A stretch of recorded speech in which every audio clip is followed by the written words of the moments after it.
Aujourd'hui on va tester le Lyra client sur Minecraft Bedrock. Non et puis c'est tout, bon visionnage. Bon déjà on se retrouve sur la page du client et pour le télécharger on a juste à cliquer ici et c'est juste un exécutable en fait. Donc bon, si vous êtes habitué au launcher Minecraft Java, bah pour vous c'est totalement normal en fait. Sauf que si vous avez déjà essayé d'installer soit Onyx client où le lien est introuvable, soit Flarial client où il faut faire des manipulations un petit peu bizarres et au final tu retrouves plus le dossier et bref c'est chelou, bah là juste avoir le launcher de près en 2-3 clics et bah c'est plutôt cool en vrai. Donc on se retrouve directement sur le launcher. Que dire de plus à part que là on a le logo, là on a les infos et que là on a les paramètres. On a un bouton directement pour importer, exporter les configs, j'ai même pas vu. Bon et donc du coup bah il y a pas grand chose à faire pour les settings ici, à part peut-être re-download des DL si le launcher veut pas se lancer. Et nous on va lancer directement. Bon comme vous l'avez remarqué, je vous ai pas attendu pour découvrir le client et je vais donc tout de suite vous présenter ses modes principaux. Donc on appuie sur L, j'appuie sur K, je suis un génie moi. Du coup on appuie sur L et là vous pouvez voir qu'on a différents boutons. Donc là c'est pour je sais pas, là ça doit être sûrement pour les configurations mais j'ai pas de configuration pour le moment. Et là ça doit être pour les demandes d'amis car oui, on peut avoir des amis directement sur le client. Donc ça se présente comme ça et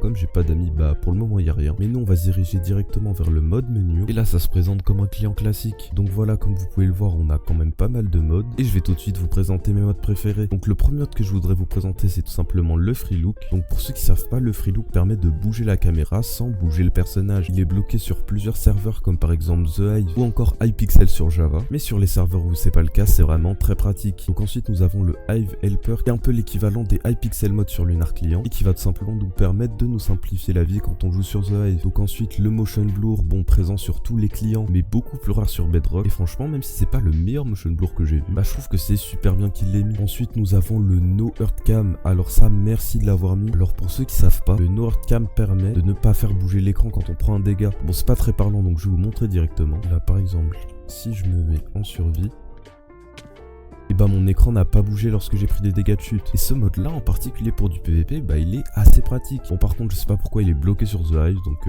pourquoi pas. Ensuite nous avons le Snap Look qui est un petit peu une alternative frauduleuse au Free Look, où en gros bah c'est juste un raccourci pour la touche F5. Donc là si j'appuie sur G, et bah ça me fait un double F5 directement. Donc c'est un petit peu aux F commode sachant qu'il y a juste à faire ça. Mais pourquoi pas en vrai. Ensuite nous avons le Tab List qui n'est pas présent de base sur Bedrock, directement grâce à la touche Tab. Bon évidemment je suis en solo donc il y a personne, mais je trouve personnellement que c'est une feature plutôt cool. Et enfin nous allons avoir le premier bémol de ce client, c'est tout simplement le zoom. Donc il ajoute un zoom optifine et de base il y a une animation mais l'animation elle est tellement hideuse et dites-vous que ça c'est le maximum de la vitesse. Bon sinon les autres modes sont plutôt connus, par exemple Weather Changer qui rajoute la pluie, la neige, c'est pas la neige. Ensuite coordonnées, combo fog color. Donc passons directement aux settings parce que là il y a des trucs pas mal intéressants en vrai. Donc là accent color, bon je parlais de trucs intéressants, bah ça c'est vraiment un truc basique. On va le mettre en vert tu vois. Donc là ensuite on peut désactiver les animations et les ombres. Bon personnellement c'est ce que je vais faire. Mais surtout on a un truc très intéressant qui est Disable VSync. Une feature ce qu'il y a sur tous les clients Bedrock mais qui est plutôt buggé. Sauf que là comme c'est un client plutôt récent, et bah ça marche plutôt bien en vrai. Et franchement c'est plutôt pratique vu qu'on passe d'un rendu tout claqué avec des FPS limités à assez de FPS pour avoir un motion blur plutôt potable. Bon sur ce j'ai pas grand chose d'autre à dire et on va directement aller sur The Hive et sur Cubecraft pour parler des nouveautés. Bon du coup là on se retrouve sur Cubecraft et on va tout de suite tester les deux nouvelles nouveautés. Ça va me permettre de parler d'un truc qui se répand partout sur les serveurs Bedrock pour aucune raison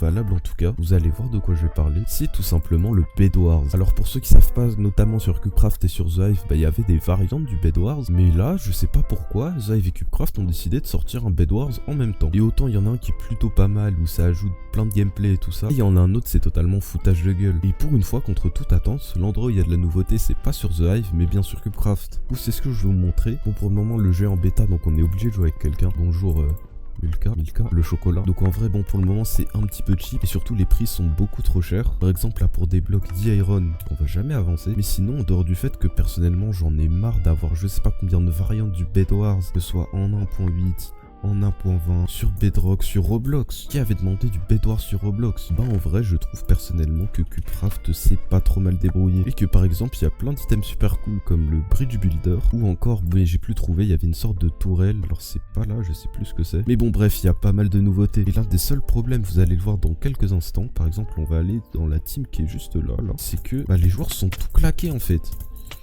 Genre là je vais le tuer en 2 secondes. alors qu'il est je sais pas combien de fois plus tough que moi. Et là vous vous dites mais franchement GameCube t'abuses, on est sur Bedrock, c'est normal que les gens ils soient moins forts. On joue pas tous sur PC, on joue pas tous avec Xert 1000 heures par jour, sauf que déjà ça fait longtemps que je joue plus avec Xert 1000 heures par jour, on n'a plus de lit. Mais en plus, même par rapport aux autres serveurs Bedrock, les joueurs sur CubeCraft ils sont vraiment éclatés au sol. Voilà, c'était ça les tourelles dont je vous parlais. Bon, il reste une seule team, on va aller les tuer, et puis ensuite on passe directement sur The Hive. En vrai je pense que je vais le laisser au montage parce que ça va pas être très long. Oh, incroyable. Je meurs sur CubeCraft, je pense qu'on peut m'applaudir.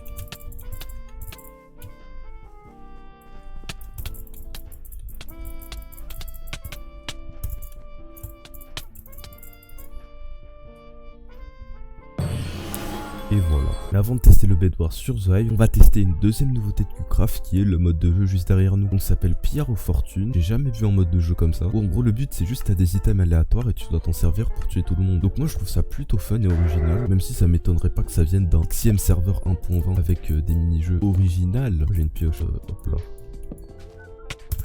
Ça le fout. Bon du coup je vais juste faire une deuxième game parce que je suis mort comme une merde. Et bon même si le mode de jeu est encore en développement, je suis sûr que c'est quelque chose que vous pouvez faire même avec des potes qui sont pas trop PVP de base.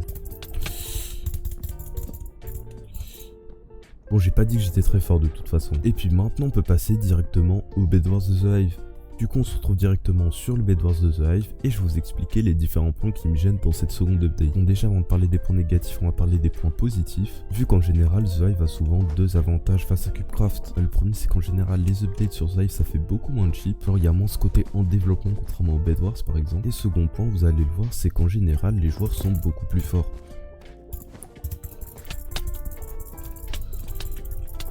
Pas là visiblement, mais bon maintenant qu'on a déjà fini de parler des points positifs, je vais vous expliquer ce qui me gêne vraiment dans cette update. Bah le point le plus important c'est qu'un peu comme CubeCraft, bah ils avaient déjà une variante du Bed Wars en fait. Ça sert un petit peu à rien. Et surtout le deuxième point pour moi qui est beaucoup plus gênant que le précédent, bah c'est contrairement à CubeCraft qui a essayé de faire un petit peu des efforts pour modifier un peu le mode de jeu, bah là The Hive c'est exactement la même chose.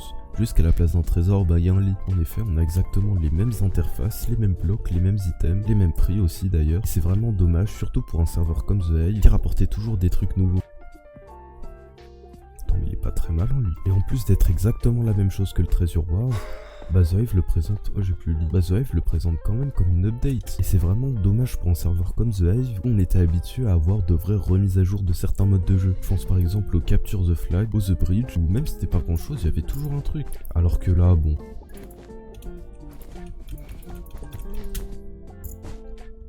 Je suis vraiment une merde. Bon, je voulais flex mais ça s'est pas passé comme prévu. Et du coup, c'est la fin de la vidéo. Si vous l'avez aimé, vous savez ce qu'il vous reste à faire et puis salut.